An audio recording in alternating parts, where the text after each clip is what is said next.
do what I can. Listen, Will, you sure picked one hell of a guy to mess around with. This came over the teletype a few minutes ago. John Rambo is a Vietnam vet. He's a Green Beret, Congressional Medal of Honor. Guy's a war hero. Jesus, that freak! I knew there was something about that guy. All right, so today we have a very exciting interview. I'm honored to be here with David Morell. How are you doing today, David? I am doing fine. I had a little trouble finding a parking space. Yeah, farmer's market. Festival going on. So we love to have visitors. We love to have action, but Yeah. I'm glad to be here on time. All right, why don't you tell us a little bit about yourself? Well, I was raised in Canada. The irony about Rambo is that a Canadian created him. And I was a graduate student at Penn State. I'd come from Canada. And in Canada, we'd never heard about the Vietnam War, but certainly in the United States we did. And I was interested in the way I was like a fly on the wall, watching the way the different aspects of the American culture at the time were in a frenzy, leading to what was called a police riot in 1968. I managed to go to Penn State because I could afford it, because the school gave me a scholarship to teach writing. And some of my students, I was the same age as them, I might have been 24, 25, and they had trouble accepting me as an authority figure because they had just come back from Vietnam. And why wasn't I in it? Well, I was Canadian, I was married, and I had a child, so that wasn't going to happen. And then they began talking to me about coming back from the war. Oh. And so after class, they were teaching me as much as I was teaching them about how to write essays. Oh, wow. And it was very revealing. And about the same time, I had, in my youth, there was a cowboy actor named Audie Murphy who I learned, was America's most decorated soldier of World War II. Oh. And he had written a book called The Hell and Back about his experiences in the war, which make what Rambo does seem minor. He was amazing. Oh, whoa. And he had intended to write a book about the difficulty in adjusting to peacetime after war. And he had all the symptoms that we recognize of PTSD, but there was no word for it then. And anyhow, I got to thinking about what would happen if Audie Murphy grew a beard and a long hair, and what would happen if he wandered the country to see what was happening during the war, and he got arrested, and they decided they were going to shave his head and shave off his beard, and how would Audie react? And so those two things were the impetus for me to write the novel. Wow. I never knew that there was such like there was a personal Rambo, in a sense. I'm often asked, Yeah. Was there a real, and after the second movie came out, Rambo First Blood Part 2, which was about Vietnam, after the second movie came out, there were a number of people that stepped forward and said, oh, I was the model for it. But they couldn't have been, because they're talking about the movies, whereas the novel came first. And none of the events that they're talking about had even occurred by then. But yeah, Audie Murphy was a big deal on my mind. And if you look at Audie's westerns, right, as the gunplay starts, his eyes get very dark. Oh. And you can tell that he's somewhere else with the guns. And he carried a gun, and my favorite story about Audie Murphy is that he was in a movie, and the assistant director was bothering his female co-star. And it was upsetting her, and I can't remember why he was bothering her, but Audie said, look, I don't like what you're doing to her. Do it again, and I'll kill you. Oh. And that was the end of it. And I guess that when he looked like a young, like a boy almost. He had a very boyish manner. But I guess his face could get very stern if he wanted to. That's scary. I would not want Audie Murphy to tell me that. Yeah, I wouldn't either. I mean, I would just freak out probably. Well, I'm Max Dorwald with Action Fest, the film festival with a body count, coming to Santa Fe summer 2026. And I just wanted to start off with some questions about the movie. Sure. And then we'll migrate into the novel. So, how did Sylvester Stallone get involved with Rambo? Did he read your book and option it, or just get hired as the lead actor? He was hired. There's a fascinating history to the adaptation of my novel to a movie. The book was published in 1972, 10 years before the movie came out. And at the time, it was purchased by Columbia Pictures for Richard Brooks to write and direct.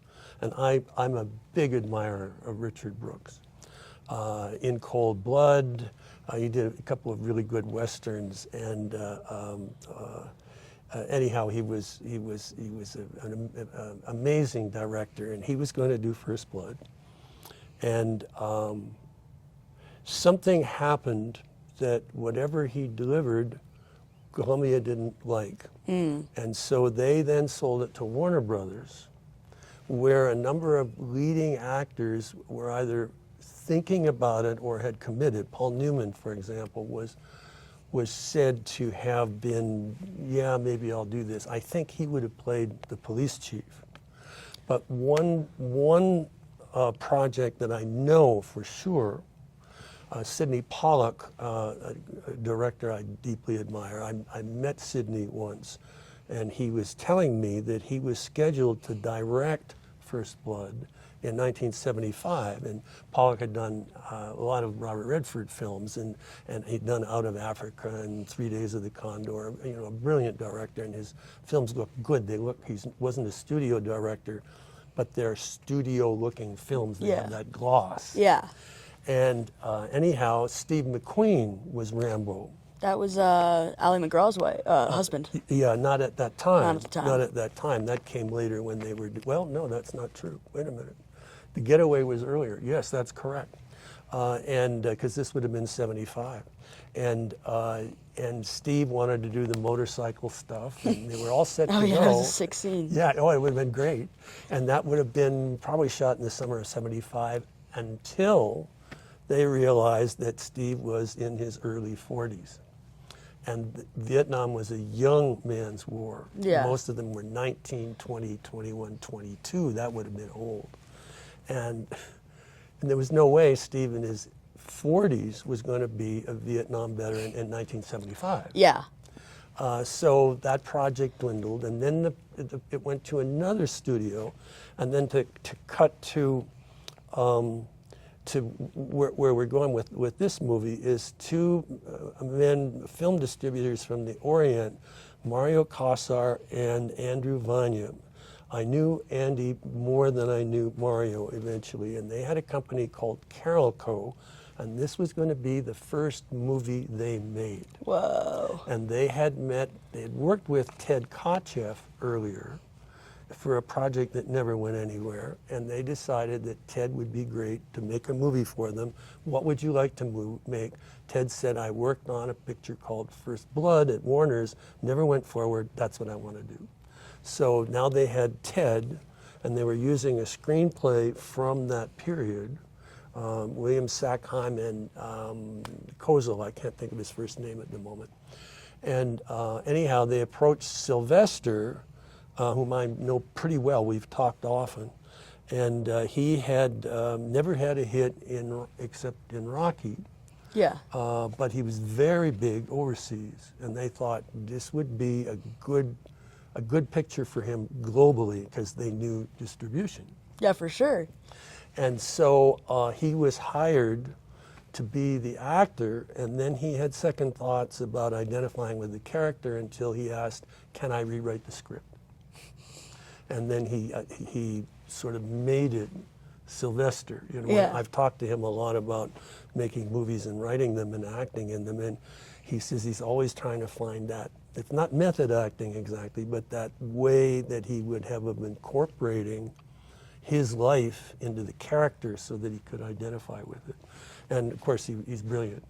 Richard Crenna, whom I knew and really liked, Richard told me, and there's a tie-in here, Richard said that in his career, and he'd had a long career from when he was a kid. He said that the only two male actors he'd worked with who knew what to do in front of a camera, as opposed to acting, knew how to do it in front of a camera, were Steve McQueen, whom he'd worked with in The Sand Pebbles, and Sly. So that's high praise. I have a lot of regard for him. He's a very smart guy. He sounds like it. And I know you mentioning like the highest decorated war veteran. Audie Murphy. Yeah, yes. I remember that's right. The soldier. Yeah. The soldier. The different branches of the military. when they said that over the radio, like after the guy fell out of the helicopter, Yeah. and they went down there and Yeah. got on the radio and like that's the highest decorated war veteran, Yeah, yeah. and then they knew they'd messed up, and he kind of was like torturing them in the forest a little bit, and that like classic line, the we're not We ain't hunting him. Yeah. He's hunting us. Yes. you know, that was kind of a tie-in. And my second question for you was a little bit, you're Santa Fe. You live in Santa Fe. I've lived in Santa Fe since 1992. Oh yeah, and what's like special to you about Santa Fe? What kind of drew you in opposed to other places? Well, it's a somber story, but I don't mind talking about it. Our son Matthew, 15 years old, had died from a rare bone cancer in 1987, and I was teaching at the I was a professor of American literature at the University of Iowa, and I had resigned my tenureship. I actually had full professorship and tenure. I'm one of the few people who ever resigned a professorship, and because I wanted to continue writing and because I was just burdened by grief. And as time moved on, we were more and more disturbed by our memories of him in where we lived in Iowa City, which is where the university is.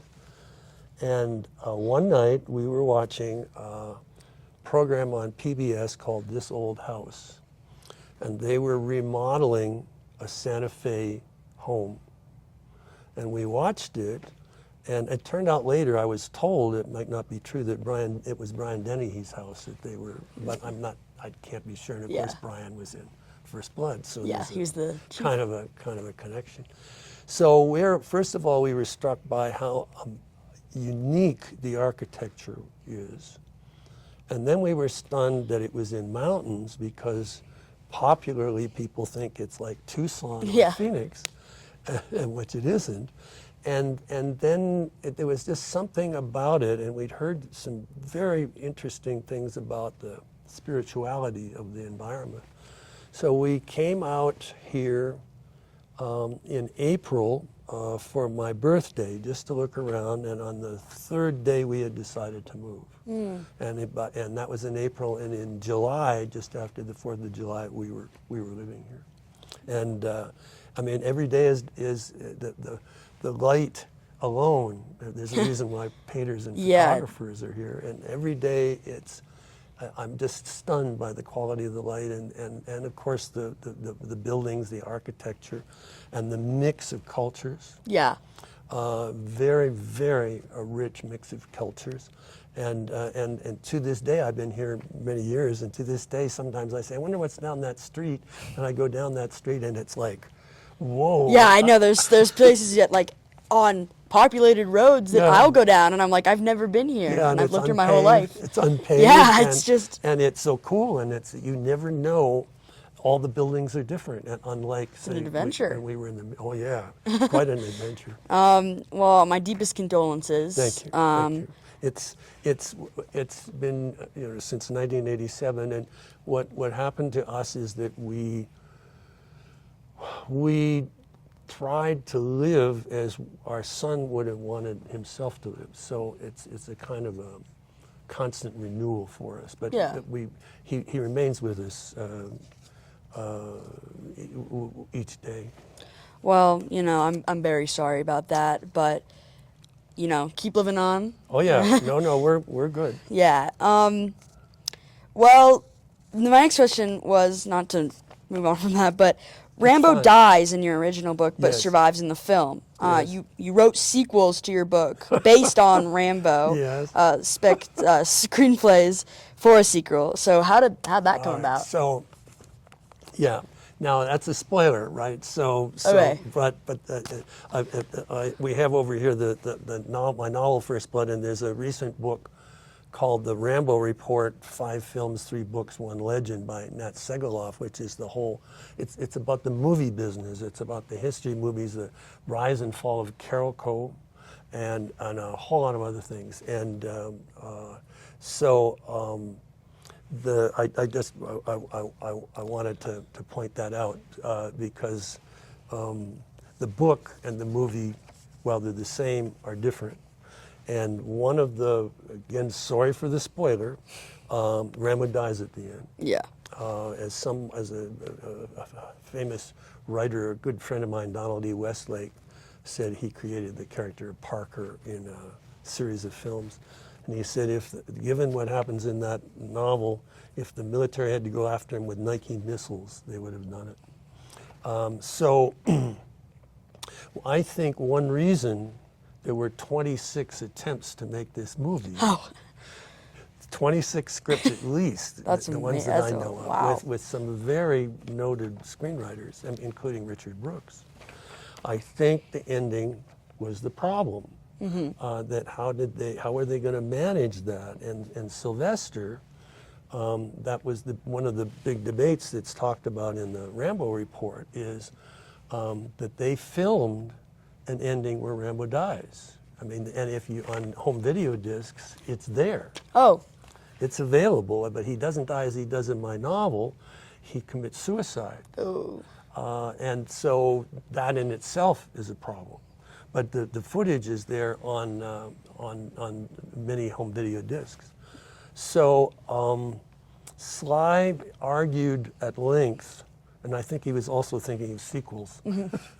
Sly argued at length that given the tone of the movie, it's the same plot, but the tone is different. Somebody once said that my novel is War is Hell, and the movie is War is Heck. Yeah. And because it's much less violence, and because I wanted to bring the Vietnam War to home, whereas they were working. It was 10 years later, and they were a different mood in the country. So they shot both endings, and finally Sly and Ted Kotcheff, if I'm understanding the sequence correctly, prevailed, and that was the movie that was released. The producers, Andy and Mario, had no intention of a sequel. We had talked about this. Yeah. And then when the movie did so well, I mean, it did really well. When it did so well, they said, "Oh my God, now we can have sequels." Yeah. So it was one of those unplanned things that worked out, and in a way changed the way movies were made. Yeah.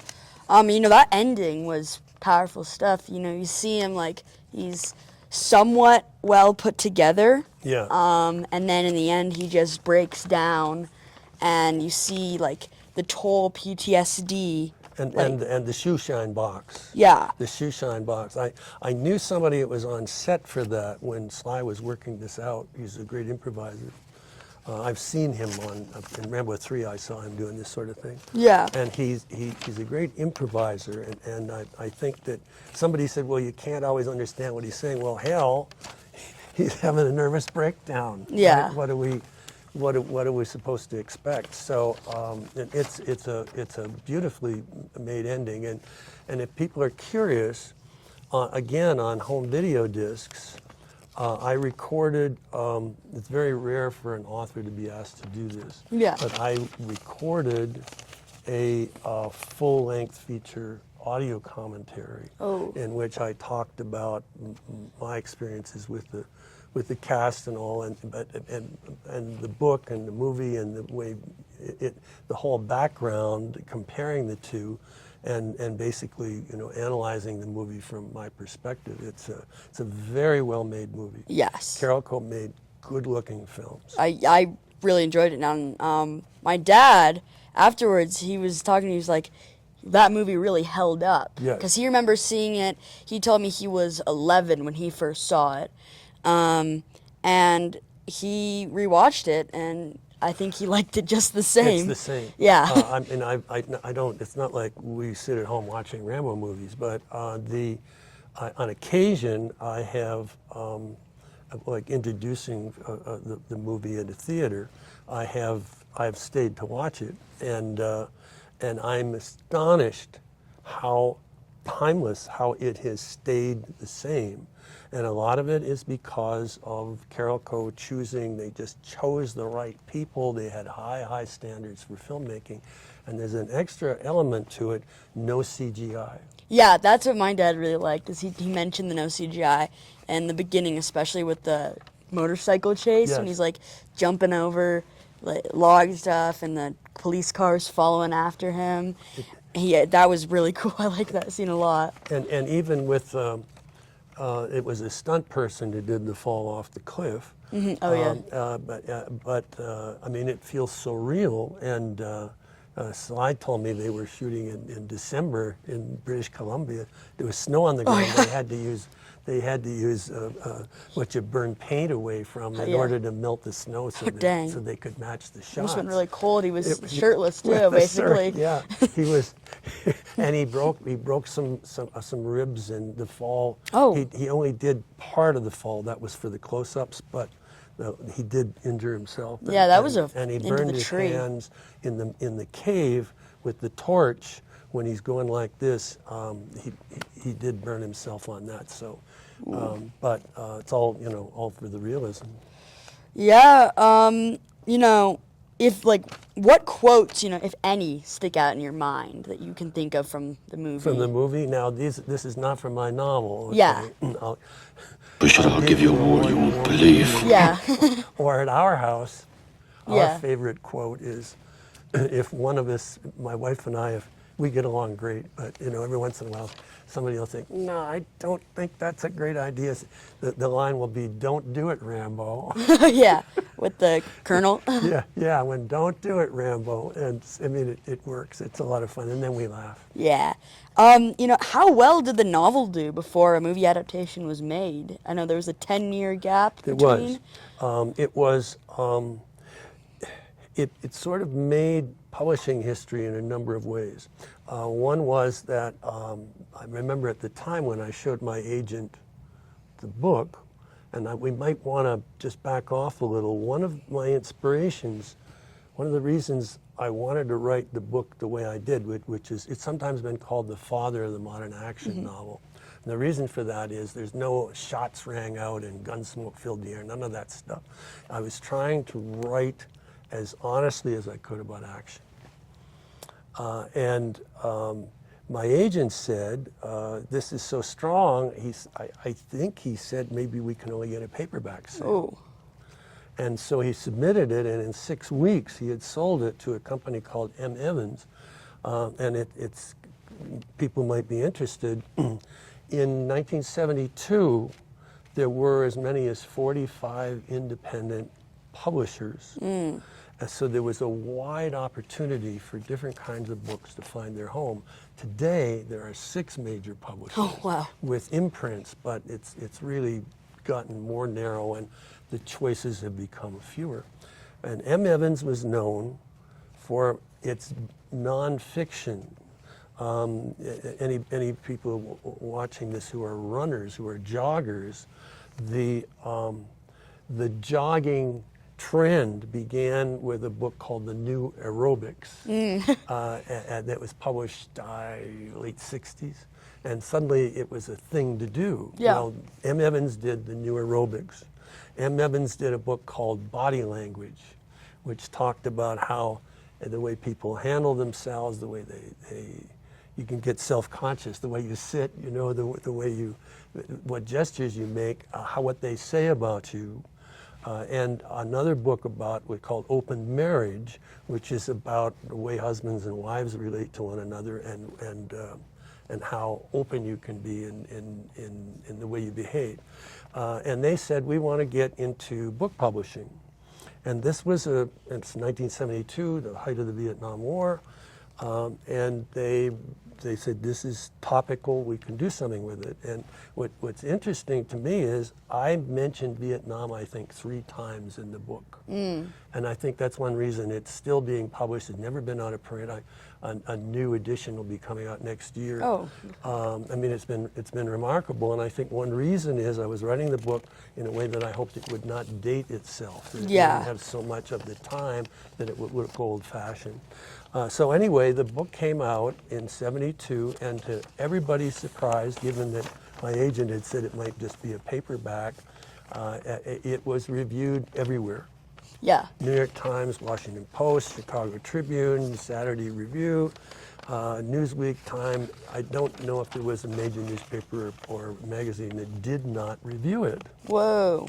And now, to get to what I was alluding to a moment ago, in 1969, a movie called The Wild Bunch was released, Sam Peckinpah, and that reinvented the Western Yeah. for its realistic depiction of the characters and the action. And that movie really made an effect on me. And I said, I'd like to do for this book, and I do not mean to sound immodest, it was just an intention. Yeah. I'd like to do what Peckinpah had done in The Wild Bunch. And that was what the reviewers picked up on, not so much mentioning Peckinpah as the fact that this was a new kind of way of writing about action. And the worst review, but the one I talk about the most, Yeah. was in Time magazine. They said it was the action equivalent of pornography. They So- called it carnography, the meat novel. Dang. They were so shocked. And I was taken back at the time, but they were right, because it changed the way action books were written. Just and again, not to make a direct comparison, but what Peckinpah had done for The Wild Bunch, and I don't mean to compare except to just use it as an example. So it was well received. Yeah. And I mean, they have people say that Rambo was like the kind of birth of new action. It kind of painted a way. In the movies as well. Yeah. Now, until then, an action movie tended to have 4 big scenes, maybe 5. If you look at Bullet, the McQueen movie, Yeah. since he's a theme here. If you look at Bullet, you have the gunplay at the beginning. There's a chase in a hospital. There's the car chase, which is justly famous, and then there's the shootout at the airport. And between, there's a lot of dialogue. Mm-hmm. And the Bond movies were the same. In fact, they sort of set the standard. You'd have one scene, one action, maybe every 20 minutes. But with First Blood, the movie, also the novel, It was nonstop. it was nonstop. Yeah. What Andy and Mario did was they cut. The movie runs 96 minutes, and they did this because if you do it 120 minutes, 96, you can get an extra showing every day. Yeah. So they had calculated this, but for selling it to overseas distributors, which was their expertise, they cut the movie down to, I think it was 46 minutes. Oh, wow. That's And it was just all the action, which it wasn't hard to do. You just take everything out until the fight in the jail, Yeah. and then go from there. And cut out the scenes between Brian Dennehy and Richard Crenna having their heart-to-heart discussion. Yeah. And apparently Richard Crenna told me he was at that showing where they had all the buyers. And at the end of the 46 minutes, or what, maybe it might have been 56, they all jumped up and ran toward Mario and Andy, and they had them against the wall with pens, and because Richard said it was a scream to see it. It's like the when they had the razor kind of, and they had him against the wall. Yeah, well, that's that's where the reputation for Yeah. the violence in the film came. Even though it's not, I don't think it's an extremely violent film. It feels violent. Yeah, more there's than not it is. even, like, it's not even about, you've seen some of these movies, like, over carnage, people just getting killed, blown up. It's Yeah. just the feel of, like, the kind of tension in the chase and him like sneaking up on people and not even killing them, but you know, he had that scene where he had the knife to the guy's throat. Yeah, that's to Brian's. That's the Leave it alone, or I'll give you a war you won't believe. Yeah, Yeah. that's a great quote. It's very cool. So, you know, how did you feel watching, like, your novel become a huge staple in pop culture? It's been known for a while, and even, you know, kids my age know what Rambo is years later. My agent was out walking her dog. I was talking to her yesterday. She was out walking her dog, and somebody else passed by with their dog, and the dog was named Rambo. Rambo, get over it. And she just said, this is insane. That, you know, 53 years later, there would be more talk about the movies, about the character, and about the novel than there were in 1972 or 1982. It's very strange. I mentioned earlier, I have a doctorate in American literature. I was a full professor. I taught for many years at the University of Iowa, and my instinct is to be an observer. To watch how a culture evolves. And I became fascinated by how First Blood, the novel, First Blood, the movie, and Rambo, and how it, I mean, is it, without trying, I can go through a day and hear a couple of references to Rambo in various forms, of my agent and the dog. But you hear, you know, the comparisons on television and digitally and newspapers and the characters. Bruce Willis in Die Hard, which was the next Big action movie and the next franchise, when he's going, and he's great in it, and when he's going around doing his heroic stuff, one of the bad guys says to him, "Who do you think you are, Rambo?" So that for a while, the movies of the 80s that had picked up on the kind of continuous action that the movie had, they began referencing, you know, where it started, and it's, I mean, it's a lot of fun. But I always was the observer. I never felt, oh boy, I created Rambo. And anybody who knows me would say that there's no affectation. I hope it comes across here. That, I mean, it's just amusing. Yeah. And it's informative. I mean, and the way it changed culture. Ronald Reagan, the president in the 80s, once said in a press conference that he saw a Rambo movie the other night. Now, he said, now I know what to do the next time there's a terrorist hostage crisis. Whoa, that must, the president of the United States. And Sly and I talked about this, about, we said it got to the point where we're hearing the character referred to, or the name referred to so often, that we as participants in the culture aren't aware for a moment that we created the phenomenon. I mean, it's a rare opportunity, and I'm honored to be part of it. But it's also it's just interesting. Yeah, and I mean, you know, there's the classic image of him with the one hand on the machine gun. Oh yeah, like in the police station, just firing. And you know, people, that's like how sometimes I'd, you know, bring up Rambo and they'd be like, "Who is that?" And then all I'd have to do was just like the guy who's like the tick, and they'd be like, "Oh yeah." They'd recognize what I was talking about. But don't do it, Rambo. Yeah, don't do it. And then he, you know, goes in the station, fires up, gets the destroys all. At the time, there was a TV show called At the Movies with two film critics, Siskel and Ebert. And one of them liked the movie a lot, and the other did not. But he sounded like he was a real estate developer, because he said, all that destruction of property. And I thought, well, that's one way to look at it. Realtor's worst nightmare. Yes, it is. We don't want Rambo as a tenant. No, you don't. So going back to your writing, you've written across many genres, you know, thrillers, horror, historical fiction. So what makes you decide to step into like a different literary lane? It's a question of maybe I just have a form of attention deficit. I worked in the 70s. I was writing outdoor action along the lines of Rambo.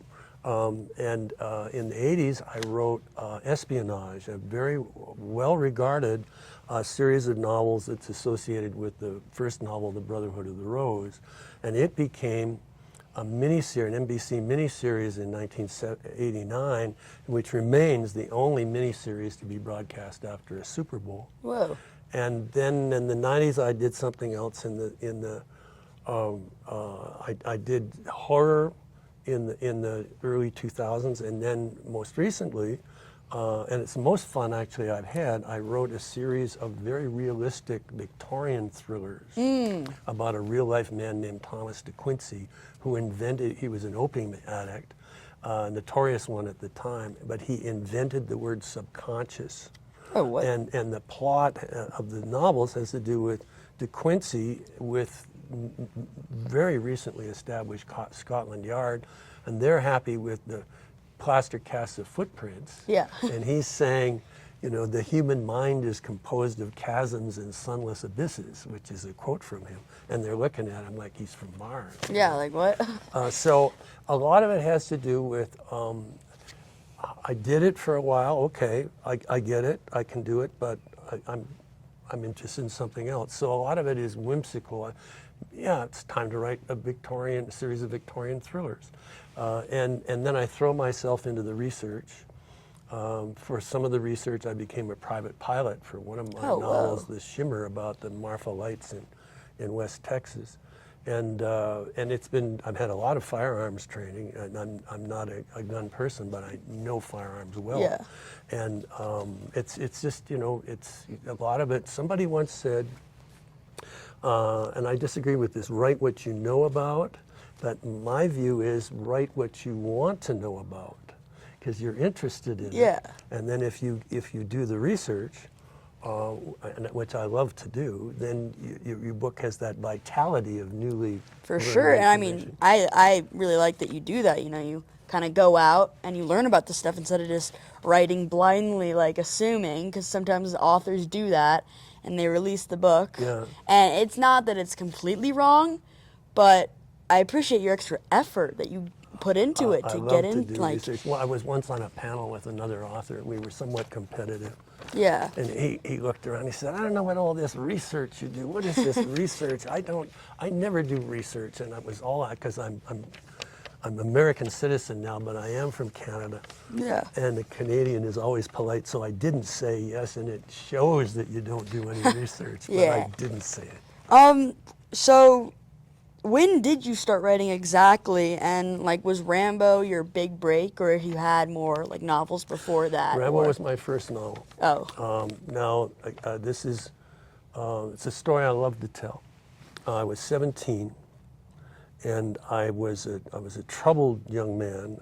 My father, I grew up essentially without a father, and my father had died in combat, and I was a street kid really. And I happened to watch a television show, a series called Route 66. Now, this shows my age. This is 1960.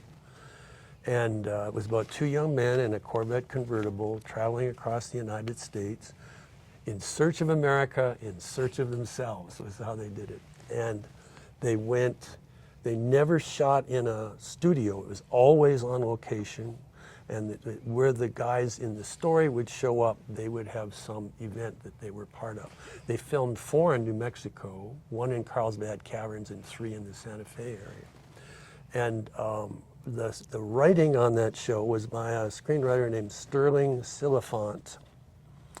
And Sterling later received an Oscar for adapting John Ball's novel In the Heat of the Night for a very famous movie that I think helped change the way race relations were handled in the United States. He went on then to be the king of disaster movies. He wrote The Towering Inferno, The Poseidon Adventure, and then he did a lot of miniseries for television, and on Mussolini, on James Michener's Space. He had a long, wide career. And in fact, he was the executive producer on Brotherhood of the Rose when it was a mini. So we actually got to work together. We became very close. Anyhow, I sent him a letter when I was 17. I couldn't type. Wrote it out. And a week later, I got a 2-page typed letter from him encouraging me and just telling me, how, and then Sterling, my relationship with Sterling is in the Rambo report, because, it's, and if you look closely, you can, the Sidney Poitier coming to town in the heat of the night is maybe just slightly like some Rambo coming to town in First Blood. Anyhow, not a day goes by that I don't think of Sterling and his influence on me. He became sort of like a father figure. So I wanted to be a writer from when I was 17. And I channeled it and channeled it. And one of the decisions I made, because it's very hard to earn a living as a writer, so I said I had managed to get, there was some doubt that I'd finish high school. Now I had a BA, for heaven's sakes. Nobody expected that. And then I thought, why don't I go farther and get advanced degrees, and I'll teach literature. And even if I can't earn a living, I will be able to at least be in the literary world. Yeah. And so I did that, and then as these things happen, in my second year of being an assistant professor, First Blood, the novel, came out. So now I was on two different channels. So it happened. I mean, from 17 to First Blood was published when I was 29. I mean, actually, it stuns me when I think about that, because my first novel and what happened, it's hard to believe. And so then that 12 years, I was, working and working, but I knew what I wanted, and there was no doubt in my mind what I wanted. And First Blood took 3 years to write. Yeah, wow. I mean, you got it. You did the, you put in, sounds like you put in hard work. Many false starts, believe me. It took a long time before I figured out how to write it. Well, you wrote it, and you wrote it good, because, it's still here, it's still in pop culture, and I imagine it'll be in pop culture for a while. Well, we certainly hope. There is some rumor that a new Rambo film will be next year. Okay, I'm looking forward to that. I don't know if it will in fact happen, and then it wouldn't necessarily be released next year. And if my information is correct, because that film studio doesn't communicate with me. So I get unlike Carolco, so I get my information this way. Well, fingers crossed. But apparently it's a prequel. It's set in Vietnam. Oh, nice. And I just have one last question for you. Sure. In what ways did the image of Rambo portray the societal and personal struggles of Vietnam veterans, going back to that end of the movie breakdown when he's like talking about how he got back in the airport and people were protesting and I was there to see this, and people at airports did call returned veterans baby killers. Yeah. And they did insult them, and they did throw things at them, and it was of course they didn't start the war. Yeah. They weren't responsible. They just got drafted. In many cases, yes, and they were, and that of course was a big controversy about the draft, and part of the anti-war demonstrations were also against the draft, but ask me the question again. Sorry, no worries. I just flew back to it. In what ways did the image of Rambo portray the societal and personal struggles of Vietnam veterans? I mean... So I'll tell you a story. When the movie came out, and there was a reissue of the novel, I was in a bookstore at a signing. And thank heavens, I mean, sometimes at a signing you get two people, if that, and maybe they're the bookstore clerks and they take pity on you. Yeah. I mean, it's been that way sometimes. Fortunately, not lately. Yeah. But there was a line, and I try always to have a conversation with people who want a signature. So they stopped. There was a man and woman of an age, so that he could have been in the war. This would have been 10 years later. 15 years later, and he wanted a signature, and I signed it, and then she lingered and said that the movie had made an amazing difference in their lives. Wow. Because, and this is not unusual, people who have been in strong combat don't talk about it. Yeah. And they do not want to go there in their memories. And so often a kind of a tendency not to talk or to keep the emotions in, it's hard to sometimes understand. And she said that they went to see the movie, and then they went home, and suddenly he began to talk. Oh, wow. And he was talking about things that she couldn't have imagined and weeping. Yeah. And that it basically had saved their marriage. And then I wondered how many other veterans had gone to the movie and experienced cathartically what Rambo in the movie goes through. So it had a strong impact, I think, on American culture. You cannot, it's not like there was a, you fill out this form, Yeah. how did Rambo react? But I think Rambo affected the culture in several ways. One was what I just said, that it encouraged veterans, troubled veterans, to begin talking about what they felt. The other was that PTSD itself began to be talked about, not for the first movie. The first time I heard the word PTSD, post-trauma stress disorder, was in 1985 for the second movie. And I was on a radio show in New York with some experts in veterans affairs and psychology of returning veterans. And I was hearing this word PTSD. Mm-hmm. And I think, again, there's no way I know how to graph this, but I think if there were a way that pre-Rambo and after Rambo, the awareness of the symptoms of post-trauma stress disorder would be manifest. That mm-hmm. you just know that it changed the culture. So that there were a lot of, I think, positive ways that the film and the later films, but they're different. We might want to. It's a whole other subject, but the Rambo of First Blood, certainly in my novel and in the movie, is an anti-hero. Yeah. But when Rambo 2 and 3 come out, now he's a superhero. Mm. Now it's a whole different thing, a whole different approach to the character as the culture in America changed from the pessimism and we lost the war, where there was a dismal quality in the 70s and in the 80s, largely because of Ronald Reagan's New America approach, that the superhero quality then came through.